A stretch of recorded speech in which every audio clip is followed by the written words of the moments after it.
అందరికీ praise the lord. దేవుని వాక్యాన్ని ధ్యానిద్దాము. 103వ కీర్తన మొదటి నుంచి చివరి దాకా ధ్యానిద్దాము. దావీద్ మహారాజు రాసిన కీర్తన ఇది. ఇందులో అనేకమైన ప్రాముఖ్యమైన విషయాలు దేవుడు మనకు తెలియపరుస్తున్నాడు గనుక ఈ అధ్యాయాన్ని మనం ధ్యానిద్దాము. మొదటి వచనము చదువుకుందాం. నా ప్రాణమా యెహోవాను సన్నుతించుము, నా అంతరంగంలో ఉన్న సమస్తమా ఆయన పరిశుద్ధ నామమును సన్నుతించుము. నా ప్రాణమా యెహోవాను సన్నుతించుము, ఆయన చేసిన ఉపకారములలో దేనిని మరువకము. ఆయన నీ దోషములన్నిటినీ క్షమించువాడు, నీ సంకటములన్నిటినీ కుదుర్చువాడు. సమాధిలోంచి నీ ప్రాణమును విమోచించున్నాడు. కరుణా కటాక్షములు నీకు కిరీటముగా ఉంచుచున్నాడు. పక్షిరాజు యవనం వలె నీ యవనమును కొత్తదగుచున్నట్లు మేలుతో నీ హృదయమును తృప్తిపరచుచున్నాడు. ఈ యొక్క 5 వచనాల్లో మరి అనేకమైన విషయాలు ఈ దావీదు మనకు చెప్తున్నాడు. కాబట్టి ఈ 103వ కీర్తనలో 7 ప్రాముఖ్యమైన విషయాలను మనం గమనించాలని నేను కోరుతున్నాను. మొట్టమొదటిగా మనం చూసినట్లయితే 11వ వచనము, 13వ వచనము, 17వ వచనంలో దేవుని యందు భయభక్తులు కలిగి ఉండాలి అనే అంశాన్ని దావీదు మనకు తెలియపరుస్తున్నాడు. 11వ వచనంలో మనం చూసినట్లయితే, భూమి కంటే ఆకాశం ఎంత ఉన్నతంగా ఉన్నదో ఆయన యందు భయభక్తులు గలవారి ఎడల ఆయన కృప అంత అధికముగా ఉన్నది అని చెప్తున్నాడు. అలాగే 13వ వచనంలో కూడా తండ్రి తన కుమారుల ఎడల జాలిపడునట్లు యెహోవా తన యందు భయభక్తులు గలవారి ఎడల జాలిపడును. అంతేకాకుండా 17వ వచనంలో కూడా అదే మాటను మనం చూస్తాము. చివరి భాగం, యెహోవా యందు భయభక్తులు గలవారి మీద ఆయన కృప యుగయుగములు నిలుచును. ఈ 3 వచనాల్లో మనం చూసినట్లయితే దేవుని యందు భయభక్తులు కలిగి జీవించాలి అని దావీదు మనకు తెలియపరుస్తున్నాడు. దేవుని యందు భయభక్తులు అంటే యేసు ప్రభువుని ఎవరైతే నమ్ముకొని అంగీకరిస్తారో వాళ్ళందరూ కూడా దేవుని యందు భయభక్తులు కలిగి జీవించాలి. అంటే ఆయనకి గౌరవం ఇవ్వాలి, ఆయన నామానికి ఘనత తేవాలి అని దేవుని వాక్యం మనకు బోధిస్తుంది. మరి దేవుని యందు భయభక్తులు కలిగి ఉండడం అంటే దేవుని వాక్యాన్ని ప్రతిరోజు చదవాలి, ప్రార్థనలో గడపాలి, సహవాసంలో గడపాలి. అంతేకాకుండా మనల్ని మనం తగ్గించుకోవాలి. మత్తయి సువార్త 11:29లో యేసుప్రభు అంటాడు, నేను వినయమును సాత్వికాన్ని కలిగి ఉన్నాను కాబట్టి నా యొద్ద నుంచి మీరు నేర్చుకోనండి అని చెప్తున్నాడు. కాబట్టి దేవుని యందు భయభక్తులు కలిగిన వాడు దేవుని వాక్యానికి ప్రాధాన్యత ఇస్తాడు, దేవునితో అనుదినము ప్రార్థనలో గడుపుతాడు, దేవుని సన్నిధిలో తను తాను తగ్గించుకొని దేవుని నామాన్ని హెచ్చిస్తాడు, అన్ని విషయాల్లో దేవునికి మహిమ ఘనత చెల్లిస్తాడు అని మరి దేవుని వాక్యంలో మనం చూస్తున్నాము. అయితే దేవుని యందు భయభక్తులు గలవారి మీద దేవుడు అంటున్నాడు 11, 13, 17 వచనాల్లో దేవుని యొక్క ప్రేమను, గొప్ప ప్రేమను వాళ్ళు అనుభవిస్తారు అని దేవుని వాక్యంలో ఉంది. అలాగే దేవుని యొక్క దయను, అంతేకాకుండా కంపాషన్ని, జాలిగల మనస్సుని మనం పొందుకుంటాము.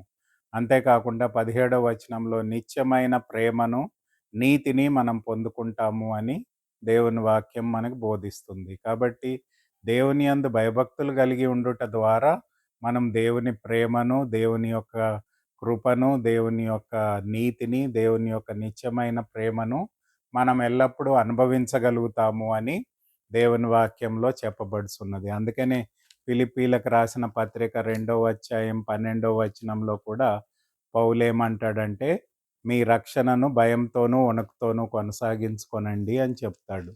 కాబట్టి దేవుని యందు భయభక్తులు కలిగి ఉండడం అంటే దేవునికి ప్రాధాన్యత ఇవ్వడము, దేవుని వాక్యాన్ని చదవడము, ప్రార్థనలో గడపడము, దేవునితో సహవాసం చేయడము, దేవుణ్ణి అన్ని విషయాల్లో ఘనపరచడము, దేవుని చిత్తానుసారంగా మనం జీవించడము, ఇవన్నీ కూడా దేవుని యందు భయభక్తులు గలవారికి కలిగి ఉంటాయని దేవుని వాక్యం చెప్తుంది. మరి ఫిలిప్పీ 2:12లో కూడా, కాగా నా ప్రియురాల ఎల్లప్పుడూ విధేయులైన ఉన్న ప్రకారము నా ఎదుట ఉన్నప్పుడు మాత్రమే కాక మరి ఎక్కువగా నేను మీతో లేని ఈ కాలమందు భయంతోనూ వణుకుతోనూ మీ సొంత రక్షణను కొనసాగించుకొనండి అని పౌలు మనకు హెచ్చరిస్తున్నాడు. కాబట్టి దేవుని యందు భయభక్తులు కలిగి ఉండడం ద్వారా మన రక్షణను భయంతోనూ వణుకుతోనూ కొనసాగించడం ద్వారా దేవుని యందు మనను మనం తగ్గించుకొనడం ద్వారా దేవుణ్ణి గణపరచడం ద్వారా దేవుని యొక్క నిత్య ప్రేమను, ఆయన నీతిని, ఆయన ఆయన యొక్క జాలిగల మనసును, ఆయన యొక్క ఆశీర్వాదాన్ని మన జీవితంలో పొందుకుంటాము అని దావీదు కీర్తనలో మనం చూస్తున్నాము. కాబట్టి మొట్టమొదటి విషయం ఏంటంటే దేవుని యందు భయభక్తులు గల వారి మీద దేవుని కృప అధికంగా ఉంటుంది. కనుక మనం ఆయనకి యేసు ప్రభువుని మనం ప్రేమించే వారంగా ఆయనను ఎల్లప్పుడూ ఘనపరిచే వారంగా ఉండాలని దేవుని వాక్యం మనకు బోధిస్తుంది. రెండో విషయం చూడండి. రెండో విషయం ఏమంటే obedience to the word of God 20వ వచనంలో చెప్తాడు. యెహోవా దూతలారా ఆయన ఆయ ఆయ యెహోవా దూతలారా ఆయన వాక్యము నెరవేర్చు బలశూరులారా. అంటే దేవుని వాక్యాన్ని మనము నెరవేర్చే వారంగా ఉండాలి.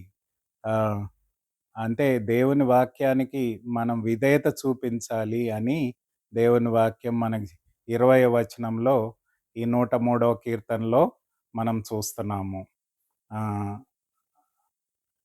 అంటే యెహోవా దూతలారా అంటే యేసు ప్రభువుని ఎవరైతే రక్షకుడిగా, ప్రభువుగా స్వీకరించి దేవుని బిడ్డలుగా మార్చబడతారో వాళ్ళందరూ కూడా ఆయన వాక్యంను నెరవేర్చు బలశూరులారా ఆయనను సన్నుతించుడి అనే మాటను మనం చూస్తున్నాం. అంటే వాక్యానికి విధేయత చూపించాలి అని దేవుని వాక్యం మనకు బోధిస్తుంది.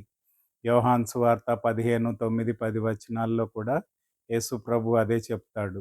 నేను నా తండ్రి ఆజ్ఞలను గైకొని ఆయన ప్రేమయందు నిలిచి ఉన్న ప్రకారము మీరును నా ఆజ్ఞలను గైకొని నా ప్రేమయందు నిలిచి ఉండండి అని చెప్తున్నాడు. అంతేకాకుండా యోహాను సువార్త 14:23లో కూడా ఇంకొక ప్రాముఖ్యమైన విషయాన్ని మనం చూస్తాము.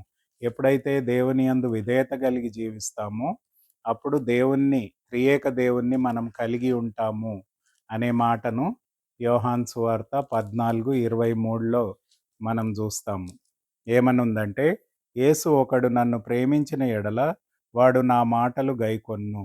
అప్పుడు నా తండ్రి వానిని ప్రేమించును, మేము వాని యొద్దకు వచ్చి వాని యొద్ద నివాసము చేదుము.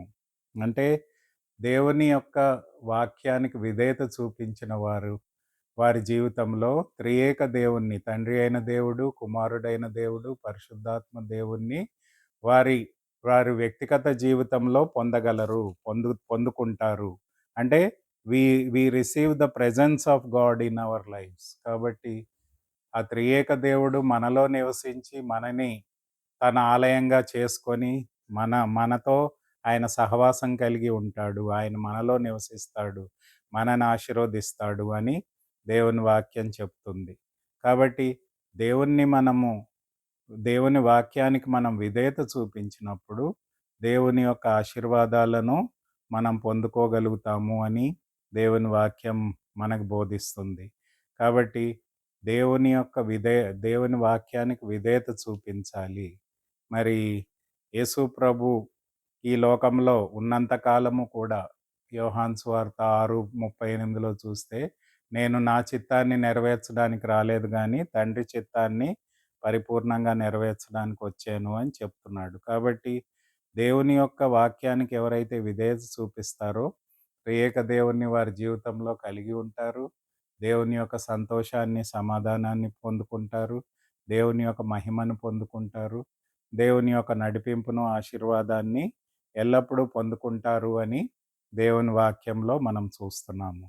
కాబట్టి దేవుని యందు భయభక్తులు కలిగి ఉండడమే కాకుండా అనుదినము దేవుని వాక్యానికి విధేయత చూపించాలి అని దేవుని వాక్యం చెప్తుంది. అందుకనే హీబ్రూ పత్రిక 5వ అధ్యాయం 8వ వచనంలో మనం చూసినట్లయితే యేసు ప్రభు కూడా ఈ లోకంలో సంపూర్ణంగా విధేయతతో జీవించాడు అని దేవుని వాక్యంలో ఉంది.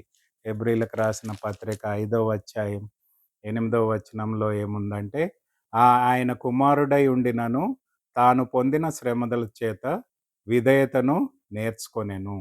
చూడండి.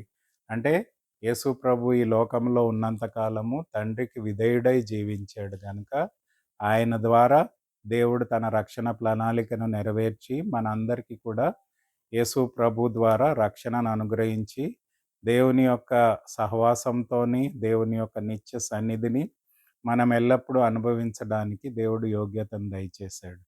కాబట్టి మనం కూడా దేవుని వాక్యానికి ఎప్పుడైతే విధేయత చూపిస్తామో, మనం దేవుని యొక్క సన్నిధిని, ఆయన యొక్క మహిమను, ఆయన యొక్క శక్తిని మన జీవితంలో కలిగి ఉంటాము అని దేవుని వాక్యం చెప్తుంది.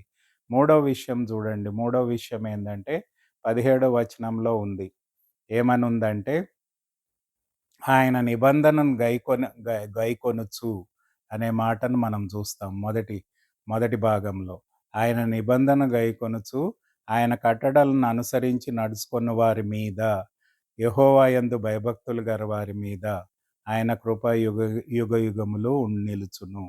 ఆయన నిబంధనను గైకొనుచు అంటే యేసు ప్రభు ద్వారా మనకి కొత్త నిబంధన వచ్చింది. పాత నిబంధనలో మోషే ద్వారా ఇశ్రాయేలు ప్రజల్ని దేవుడు ఐగుప్తు బానిసత్వంలోంచి విడిపించి సీనాయి పర్వతం మీద వాళ్ళకి దేవుని యొక్క ధర్మశాస్త్రాన్ని, లేకపోతే పాత నిబంధనని మోషే ద్వారా దేవుడు అనుగ్రహించాడు. ఆ నిబంధన ద్వారా ఏంటంటే, ఎప్పుడైతే ఇశ్రాయేలు ప్రజలు దేవుని వాక్యానికి విధేయత చూపిస్తారో దేవుని యొక్క నిత్య ఆశీర్వాదాలు పొందుకుంటారు. ఎప్పుడైతే అవిధేయత చూపిస్తారో వాళ్ళు దేవుని యొక్క శాపానికి గురి అవుతారు. ద్వితీయోపదేశ కాండము 28వ అధ్యాయం నుంచి 30 అధ్యాయాల వరకు ఈ యొక్క సంఘటన మనం చూస్తాం. అయితే ఇశ్రాయేలు ప్రజలు దేవుని వాక్యాన్ని ఉల్లంఘించారు కాబట్టి వారు శాపగ్రస్తులుగా మారారు. దేవుని యొక్క సహవాసాన్ని కోల్పోయారు. వారి యొక్క మరి పాలు తేనె ప్రవహించే దేశం నుంచి వెళ్ళగొట్టబడ్డారు. బానిసలుగా మార్చబడ్డారు అని దేవుని వాక్యంలో చూస్తాం. అయితే దేవుడు యేసు ప్రభు ద్వారా మనకు కొత్త నిబంధన అనుగ్రహించాడు, న్యూ కవెనెంట్. కాబట్టి యేసు ప్రభువుని ఎవరైతే రక్షకుడిగా, ప్రభువుగా స్వీకరిస్తారో వాళ్ళందరూ కూడా నూతన నిబంధన విశ్వాసులుగా పిలువబడతారు. అందుకనే పౌలు అంటాడు, మొదటి కొరింథీ 14:24లో అంటాడేంటంటే, యేసు ప్రభు యొక్క రక్తం ద్వారా మనకు కొత్త నిబంధన లభించింది. New covenant through the blood of Christ. యేసుక్రీస్తు ద్వారా మనకు క్రొత్త నిబంధన దేవుడు అనుగ్రహించాడు గనక, పాత నిబంధన ఉల్లంఘించబడ్డది కాబట్టి యేసు ప్రభు యొక్క రాకడి ద్వారా, ఆయన మరణ పునరుద్ధానాల ద్వారా దేవుడు మనకి కొత్త నిబంధన అనుగ్రహించాడు గనక, ఆ నిబంధన ద్వారా మనం దేవుని యొక్క బిడ్డలంగా మార్చబడ్డమే కాకుండా, మరి పాత నిబంధనలో ఎప్పుడైనా పాపం చేస్తే వాళ్ళు శిక్షకి గురి అవుతారు. బలి అర్పించడం ద్వారా వాళ్ళ పాపము కప్పబడుతుంది. కానీ కొత్త నిబంధనలో ఏమవుతుందంటే వాళ్ళ పాపం తీసివేయబడుతుంది. హీబ్రూలకు రాసిన పత్రిక 8వ అధ్యాయము 8-12లో కొత్త నిబంధన గురించి హీబ్రూ గ్రంథకర్త మనకు తెలియపరుస్తాడు. ఈ కొత్త నిబంధన మరి ఇర్మియా 31 అధ్యాయంలో కూడా ఉంది. మరి అంతేకాకుండా 2 కొరింథీ 3వ అధ్యాయంలో కూడా కొత్త నిబంధన గురించి పౌలు మనకు చెప్తాడు. మరి హీబ్రూ పత్రిక 8వ అధ్యాయం 8-12లో కొత్త నిబంధన గురించిన విషయాలను ఇక్కడ రాయబడి ఉన్నాయి. అయితే ప్రాముఖ్యంగా మనం చూసినట్లయితే మరి 10, 11, 12 వచనాల్లో ఈ కొత్త నిబంధన గురించి రాయబడ్డది. ఆ దినములైన తర్వాత ఇశ్రాయేలు ఇంటివారితో నేను చేయబో నిబంధన ఏమనగా, వారి మనసులో నా ధర్మ విధులను ఉంచెదను, వారి హృదయముల మీద వాటిని రాయుదును. నేను వారికి దేవుడినై ఉందును, వారు నాకు ప్రజలై ఉందురు. వారిలో ఎవడునూ ప్రభువును తెలుసుకొనడని ఆ పట్టణస్థులకైనను తన సహోదరులకైనను ఉపదేశము చేయడు. వారిలో చిన్నలు మొదలుకొని పెద్దల వరకు అందరూ నన్ను తెలుసుకొందురు. వారి దోషములను వారి దోషముల విషయమై దయగలిగి వారి పాపములు ఇక ఎన్నడూనూ జ్ఞాపకం చేసుకొనను ప్రభువు సెలవిచ్చుచున్నాడు. చూడండి, ఇది కొత్త నిబంధన యొక్క ఆశీర్వాదాలు. మనం చూసినట్లయితే దేవుడు అంటున్నాడు, కొత్త నిబంధన విశ్వాసులంగా దేవుడు మన పాపాలను మన దేవుని యొక్క వాక్యము, మరి పాత నిబంధనలో 10 ఆజ్ఞలు పలకల మీద రాయబడ్డది. కానీ కొత్త నిబంధనలో దేవుడు తన ఆత్మ వరాన్ని, పరిశుద్ధాత్మ వరాన్ని మనకు అనుగ్రహిస్తాడు కాబట్టి ఆ వాక్యం మన హృదయంలో రాయబడుతుంది. మన అంతరంగంలో దేవుని వాక్యాన్ని మనం కలిగి ఉంటాము. అంతేకాకుండా మన పాపాలు పాత నిబంధనలో కప్పబడతాయి. కానీ కొత్త నిబంధనలో యేసు ప్రభు రక్తం ద్వారా అది తీసివేయబడుతుంది. అంటే క్లెన్జింగ్, సంపూర్ణంగా మనం పాపాలు తీసివేయబడతాయి. అంతేకాకుండా మీ పాపాలు నేను ఎన్నటికిని జ్ఞాపకం ఉంచుకొనను అని యేసు ప్రభు దేవుని వాక్యంలో, మరి హెబ్రీ పత్రిక 8వ అధ్యాయంలో చివరి 10, 11, 12 వచనాల్లో మనం చూస్తున్నాం.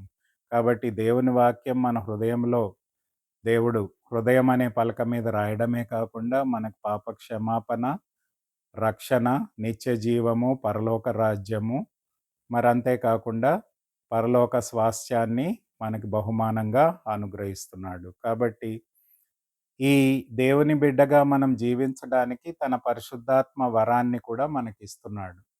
అంటే యేసు ప్రభువుని ఎవరైతే నమ్ముకొని అంగీకరిస్తారో వాళ్ళందరికీ కూడా రోమీయులకు రాసిన గ్రంథం 8వ అధ్యాయంలో మనం చూసినట్లయితే దేవుడు తన పరిశుద్ధాత్మ వరాన్ని ఇస్తాడు కాబట్టి ఆ యొక్క ఆత్మ ద్వారా మనం జీవాన్ని, సమాధానాన్ని, అంతేకాకుండా దేవుని యొక్క సన్నిధిని మనం అనుభవించి మనము పాపాన్ని జయించి జయ జీవితాన్ని జీవించడానికి దేవుని ఆత్మ మనకు సహాయం చేస్తుంది.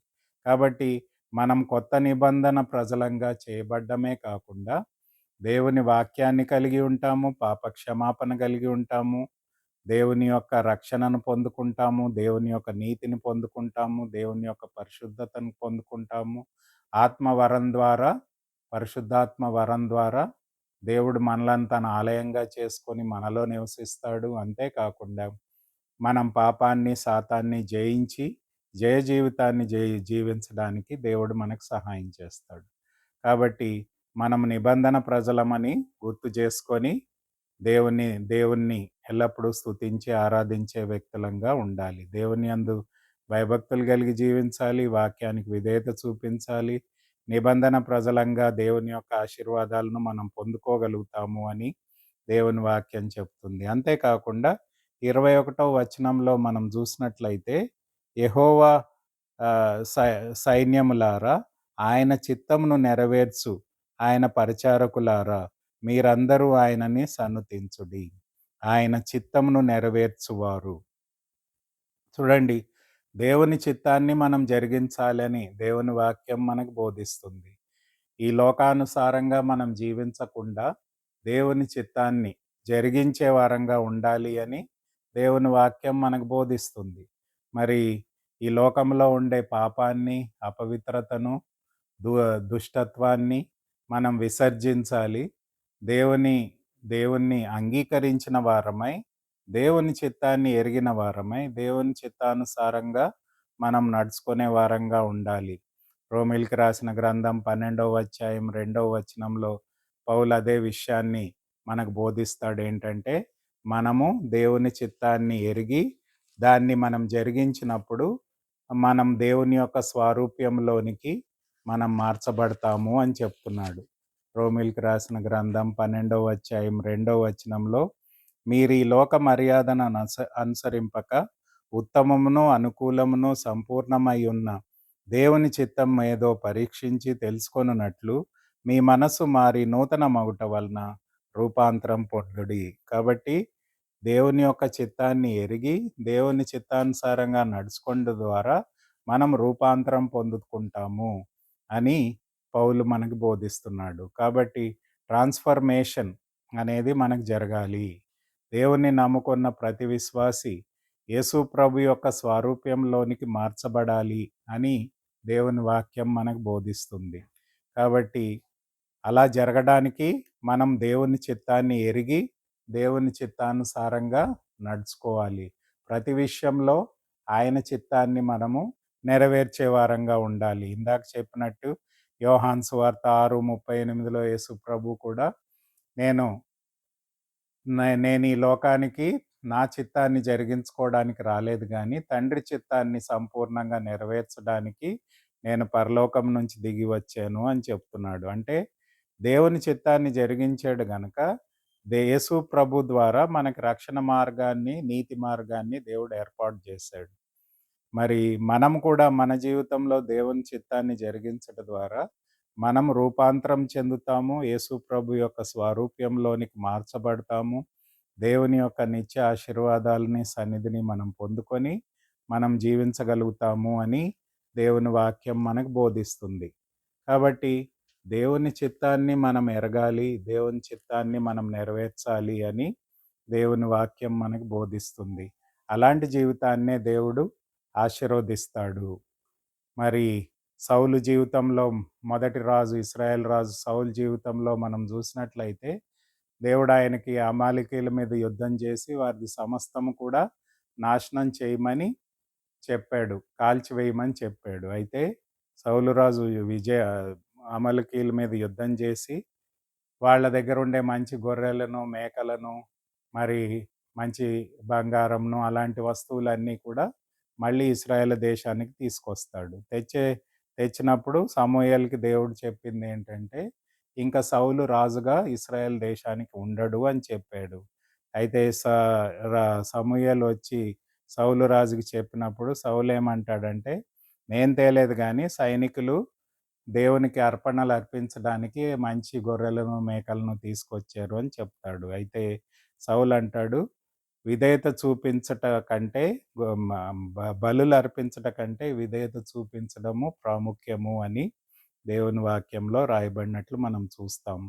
మరి దేవుని చిత్తాన్ని ప్రతి విషయంలో మనం నెరవేర్చినప్పుడు మనము దేవుని యందు దీవించబడ్డానికి అవకాశం ఉంటుంది. దేవుని స్వారూప్యంలోనికి మనం మార్చబడతాము. అంతేకాకుండా 5వ విషయం మనం చూసినట్లయితే పాప క్షమాపణ, విమోచన మనం చూస్తున్నాం. 3:4 103వ కీర్తన 3వ వచనం 4వ వచనంలో ఏమంటే, నీ దోషములన్నిటినీ క్షమించువాడు, నీ సంకటములన్నిటినీ కుదుర్చువాడు, సమాధిలో నుంచి నీ ప్రాణంను విమోచించున్నాడు. అంటే యేసు ప్రభు ద్వారా మనం పాప క్షమాపణ పొందుకున్నాము, విమోచన పొందుకున్నాము. అంటే యేసు ప్రభు శిలువ ద్వారా దేవుడు పాపాన్ని, సాతాన్ని, మరణాన్ని జయించి మనకి ఆత్మీయమైన విజయాన్ని దయచేశాడు. కాబట్టి రక్షింపబడిన మనం కూడా ఏం చేయాలంటే పరిశుద్ధమైన జీవితాన్ని జీవించాలి అని దేవుని వాక్యం మనకు బోధిస్తుంది. We must lead a holy life. దేవుడు మనకు పాప క్షమాపణ, విమోచన ఎందుకు ఇచ్చాడంటే మన అనుదిన జీవితంలో మనం పరిశుద్ధంగా జీవించి దేవుని నామాన్ని గణపరచాలి అని దేవుని వాక్యం చెప్తుంది. ఎఫెసీ 1:7లో కూడా ఆయన ద్వారా మనకి పాప క్షమాపణ, విమోచన కలిగి ఉన్నది అని మనం చూస్తున్నాం. అలాగే 2 కొరింథీ 7వ అధ్యాయం మొదటి వచనంలో కూడా ఏముందంటే 2 కొరింథీ 7వ అధ్యాయము మొదటి వచనంలో మనకి ఏమని రాయబడి ఉందంటే, ప్రియులారా మనకి ఈ వాగ్దానములు ఉన్నాయి గనక దేవుని భయముతోనూ పరిశుద్ధతతోనూ సంపూర్తి చేసుకొనుచు శరీరమునకును ఆత్మకును కలిగిన సమస్త కల్మషము నుండి మనలను పవిత్రులుగా చేసుకొందుము. అంటే దేవుడు మనకి శరీరాన్ని ఇచ్చాడు, ఆత్మనిచ్చాడు. మరి జంతువులకి, చెట్లకి ఒట్టి శరీరం ఉంటుంది, కానీ ఆత్మ ఉండదు. కానీ మానవుడికి దేవుడు శరీరాన్ని, ఆత్మను దయచేశాడు కనుక మనం ఏం చేయాలంటే మన శరీరాన్ని, ఆత్మను అపవిత్రత నుంచి కాపాడుకొని పరిశుద్ధతలో జీవించడానికి మనం ప్రయాసపడాలి. దేవుని యొక్క ఆత్మశక్తి ద్వారా మనం ఈ లోకంలో ఉండే పాపాన్ని, సాతాన్ని జయించి పరిశుద్ధమైన జీవితాన్ని జీవించడం ద్వారా దేవుని నామానికి ఘనతను తేగలుగుతాము అని దేవుని వాక్యం మనకు బోధిస్తుంది. దేవుని యందు భయభక్తులు కలిగి జీవించాలని వాక్యం చెప్తుంది. మరి అంతే కాకుండా వాక్యానికి విధేయత చూపించాలని వాక్యం చెప్తుంది. దేవుని యొక్క నిబంధన ప్రజలంగా దేవుని యొక్క పరిశుద్ధాత్మ శక్తిని కలిగి మనం దేవుని కొరకు జయ జీవితాన్ని జీవించాలని చెప్తుంది. అంతేకాకుండా దేవుని చిత్తాన్ని జరిగించడం ద్వారా దేవుని యొక్క స్వారూప్యంలోనికి మార్చబడాలి అని దేవుని వాక్యం చెప్తుంది. అంతేకాకుండా పాప క్షమాపణ విమోచన ద్వారా దేవుడు మనల్ని పరిశుద్ధపరిచాడు గనక ఆ పరిశుద్ధతలో మనం కొనసాగాలి అని దేవుని వాక్యం చెప్తుంది. ఎందుకంటే యేసు ప్రభు ద్వారా మనము పరిశుద్ధతను పొందుకున్నాము.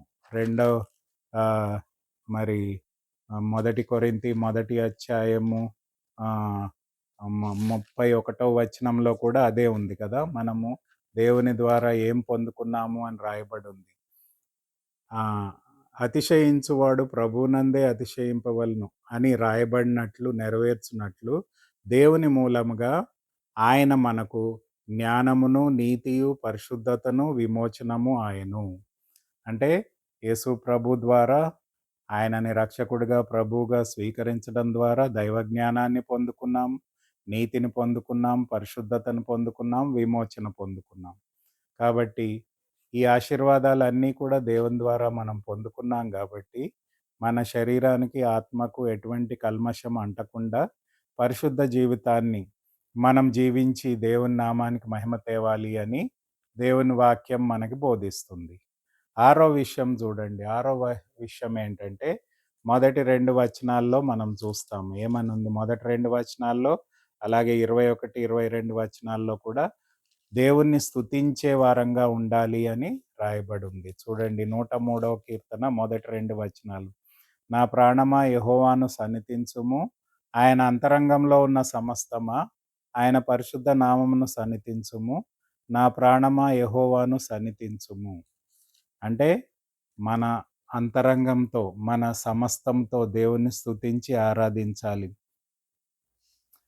చూడండి 21, 22లో కూడా యెహోవా సై సైన్యములారా, ఆయన చిత్తము నెరవేర్చు ఆయన పరిచారకులారా, మీరందరూ ఆయనను సన్నుతించుడి.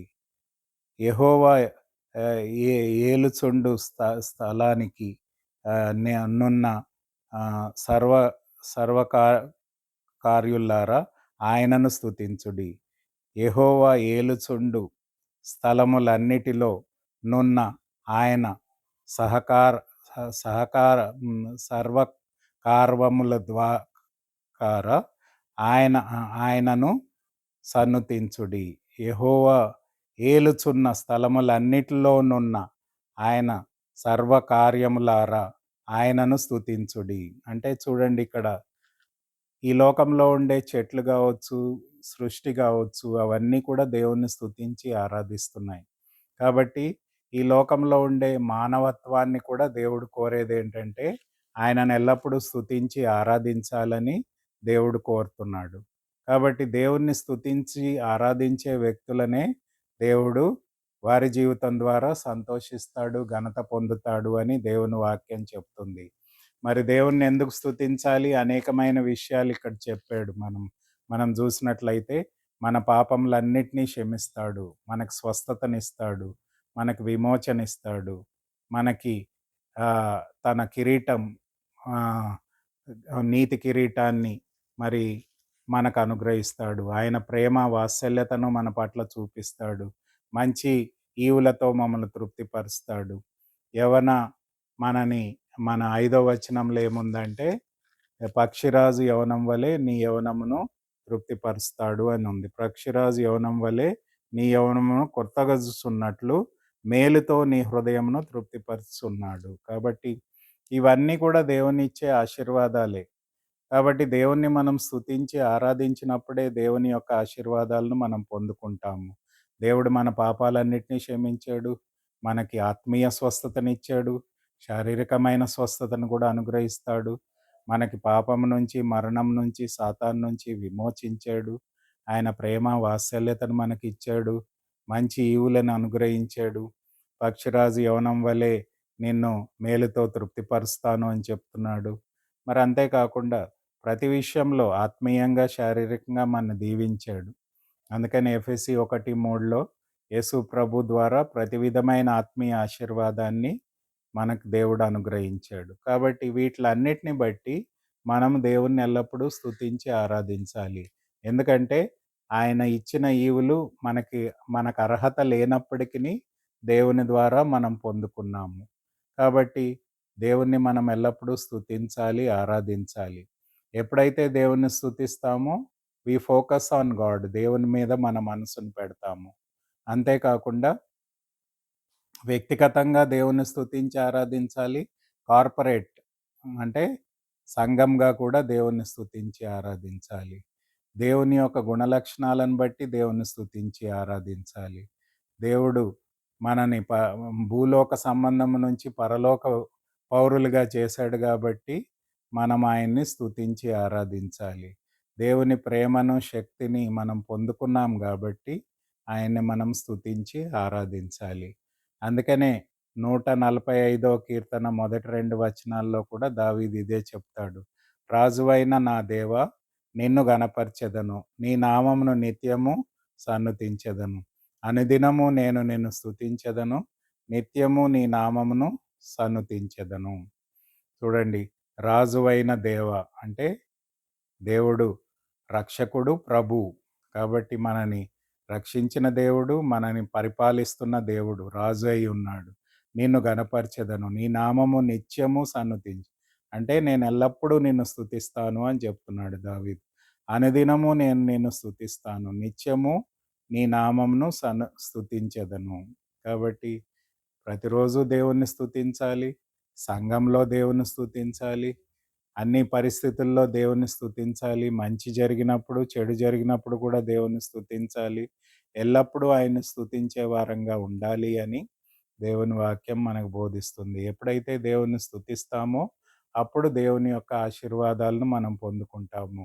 ఇప్పుడు 150 కీర్తనలో దాదాపు సగము 70 72-75 వరకు కీర్తనలు దావీదే రచించినట్టు మనం చూస్తున్నాము. కాబట్టి ఈయన రచించిన కీర్తనలన్నిట్లో కూడా ప్రధానంగా దేవుణ్ణి స్తుతించడం గురించే ధ్యానిస్తాము. కాబట్టి తన కీర్తనలన్నిట్లో కూడా దేవుణ్ణి స్తుతించి ఆరాధించడం అనేదే ప్రాముఖ్యమైన అంశంగా మనం గమనిస్తాము.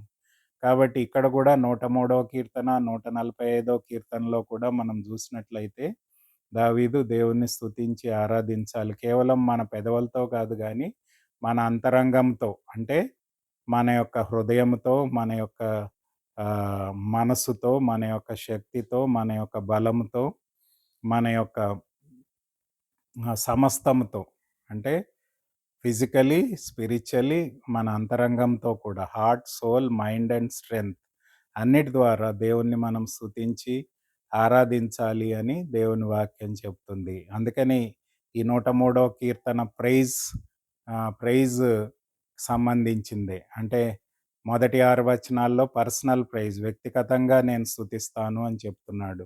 మరి 6-19 వరకు చూసినట్లయితే దేశము, ఇశ్రాయేలు దేశం అంతా కూడా కలిసి మేము దేవుణ్ణి స్తుతిస్తాము అని చెప్తున్నాడు. అంతేకాకుండా 20-22 యూనివర్సల్ ప్రైజ్, అంటే ఈ లోకంలో ఉన్న వారందరూ కూడా దేవుణ్ణి స్తుతించి ఆరాధించాలి అని చెప్తున్నాడు. కాబట్టి స్తుతించడం అనేది చాలా ప్రాముఖ్యమైన అంశంగా మనం కీర్తనలో గమనిస్తున్నాం. కాబట్టి దేవుణ్ణి స్తుతించి ఆరాధించేవారు దేవుని యొక్క నిత్య ఆశీర్వాదాలను పొందుకుంటారు అని చెప్తున్నాడు. చివరి విషయం ఏంటంటే, 7వ విషయం ఏంటంటే, చూడండి 19వ వచనంలో చెప్తున్నాడు ఏమంటే,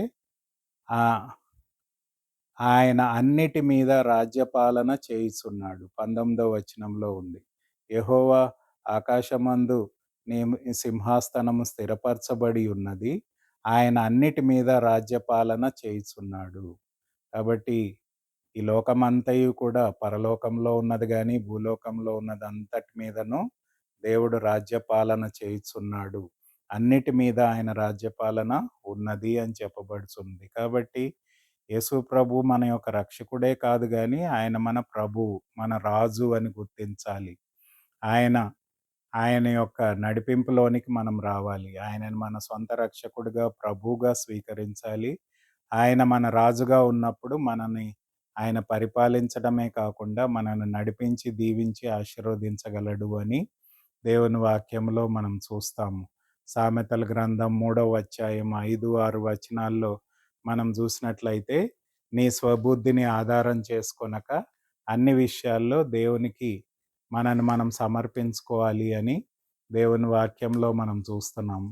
సామెతల గ్రంథము 3వ అధ్యాయము 5, 6 వచనాల్లో సామెతల గ్రంథం 3వ అధ్యాయము 5, 6 వచనాల్లో ఏముందంటే, నీ స్వబుద్ధిని ఆధారం చేసుకొనక నీ పూర్ణ హృదయంతో యెహోవా యందు నమ్మకముంచుము. ఆయన నీ ప్రవర్తన అంతటి యందును ఆయన అధికారమునకు ఒప్పుకొనుము.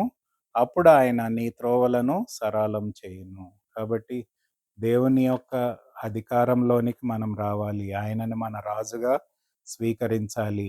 ఆయన పరిపాలనలోనికి మనం రావాలి అని దేవుని వాక్యం మనకు బోధిస్తుంది. ఎఫెసీ పత్రిక 4వ అధ్యాయము 16వ వచనం మనం చూసినట్లయితే అది ఇంకా మనకు తేటగా ఈ విషయాన్ని తెలియపరుస్తుంది. ఏంటంటే, యేసు ప్రభుని నమ్ముకొని అంగీకరించిన వారందరూ కూడా యేసు ప్రభు సంఘం అనే శరీరంలో జత చేయబడ్డారు. కాబట్టి ఈ సంఘానికి శిరస్సు ఎవరు? యేసు ప్రభు. కాబట్టి ఆయనను మనము ప్రభువుగా, రాజుగా, నాయకుడిగా కలిగి ఉన్నప్పుడు ఆయన ద్వారా సంఘము అభివృద్ధి పొందుతుంది, శరీరము అభివృద్ధి పొందుతుంది అని ఇక్కడ రాయబడి ఉంది. ఎఫెసీయులకు రాసిన పత్రిక 4వ అధ్యాయము 16వ వచనము.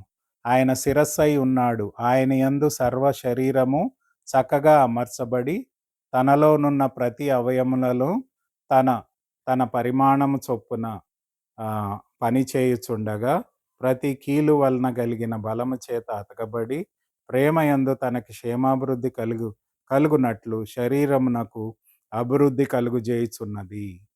అంటే ఇక్కడ మనం చూసినట్లయితే, రక్షింపబడిన ప్రతి విశ్వాసి యేసు ప్రభు సంఘం అనే శరీరంలో పరిశుద్ధాత్మ ద్వారా జత చేయబడ్డాడు కాబట్టి వారందరూ కూడా యేసు ప్రభువుని శిరస్సుగా కలిగి ఉండి ఆయన నాయకత్వంలో నడుచుకున్నప్పుడు సంఘం అభివృద్ధి పొందుతుంది. అంటే వ్యక్తిగతంగా మనం అభివృద్ధి పొందుతాము, సంఘంగా కూడా అంటే శరీరం కూడా అభివృద్ధి పొందుతుంది అని దేవుని వాక్యం మనకు బోధిస్తుంది. కాబట్టి యేసు ప్రభువుని శిరస్సుగా, రాజుగా మనం కలిగి ఉండి ఆయన నాయకత్వంలో, ఆయన అధికారంలోనికి మనం రావాలి. ఆయన నాయకత్వంలో మన జీవితాన్ని నడిపించుకున్నప్పుడు దేవుని యొక్క ఆశీర్వాదాలను మనం పొందుకుంటాము. ఫిలిప్పీలకు రాసిన పత్రిక 2వ అధ్యాయము 10, 11లో కూడా పౌలు అదే విషయాన్ని మనకు బోధిస్తాడు. ఏమంటాడంటే, అందుచేతను పరలోకమందున్న వారిలో గాని, భూమి ఉన్న వారిలో గాని, భూమి కింద ఉన్న వారిలో గాని ప్రతివాని మోకాలు యేసు నామమున వంగునట్లును, ప్రతి నాలుకను తండ్రి అయిన దేవుణ్ణి మహిమార్థమై యేసుక్రీస్తు ప్రభు అని ఒప్పుకొనున్నట్లు దేవుడు ఆయనను అధికంగా హెచ్చించి ప్రతి నామమునకు పైనామము ఆయనకు అనుగ్రహించెను. మరి ఇక్కడ మనం చూసినట్లయితే యేసు ప్రభువుని ఆయన మరణించి సమాధి చేయబడి తిరిగి లేచి తండ్రి కుడిపార్శ్వమునకు ఆరోహణమై ఆయన అందరికంటే ఉన్నతమైన నామాన్ని, ప్రభు అనే నామాన్ని కలిగి అందరూ మరి ఆయనను అంగీకరించిన వారు, ఆయన అంగీకరించని వారు కూడా ఆయన పాదాల మీద పడి ఆయనను ప్రభువుగా ఒప్పుకోవాలి అని దేవుని వాక్యంలో ఫిలిప్పీ పత్రిక 2, 10, 11 వచనాల్లో మనం చూస్తున్నాము. కాబట్టి యేసు ప్రభువుని రాజుగా, ప్రభువుగా మనం కలిగి ఉండి ఆయన నాయకత్వంలో మనం నడుచుకున్నప్పుడు మనం ఆశీర్వదింపబడతాము అని దేవుని వాక్యం చెప్తుంది. కాబట్టి 103వ కీర్తన మన ఆత్మీయ జీవితానికి చాలా అవసరమే. యేసు ప్రభువుని నమ్ముకొని అంగీకరించిన వారు ఆయన యందు భయభక్తులు కలిగి జీవించాలి. ఆయన వాక్యానికి ఎల్లప్పుడూ విధేయత చూపించాలి. ఆయన నిబంధన ప్రజలుగా ఆయన ఆత్మశక్తితో నడుచుకోవాలి. ఆయన చిత్తాన్ని ఎరిగిన వారై రూపాంతరం పొంది యేసు ప్రభు యొక్క స్వరూప్యంలోనికి మార్చబడాలి. ఐదవది పరిశుద్ధమైన జీవితాన్ని జీవించాలి. 6వది దేవుణ్ణి ఎల్లప్పుడూ స్తుతించి ఆరాధించాలి. ఏడవదిగా దేవుణ్ణి ప్రభువుగా కలిగి ఉండి ఆయన నాయకత్వంలోనికి మనం రావాలి. ఆయన మన నాయకుడిగా ప్రభువుగా ఉన్నప్పుడు మన మార్గాలన్నిటినీ సరళం చేస్తాడు. మనని ఆత్మీయంగా అభివృద్ధిలోనికి నడిపిస్తాడు. ఆయన యొక్క పరిపూర్ణతలోనికి మనం హెచ్చించబడతాము. అంతేకాకుండా దేవుని యొక్క నిత్య ఆశీర్వాదాలు ఆత్మీయంగా, శారీరకంగా మనం దీవించబడతాము అని దేవుని వాక్యం చెప్తుంది. మరి దేవుడు అలాంటి కృపను మనకు అనుగ్రహించి ఈ వాక్యాన్ని దీవించి దీని ద్వారా మనందరికీ కూడా దేవుని యొక్క ఆశీర్వాదాలను దయచేయునుగాక. ఆమెన్.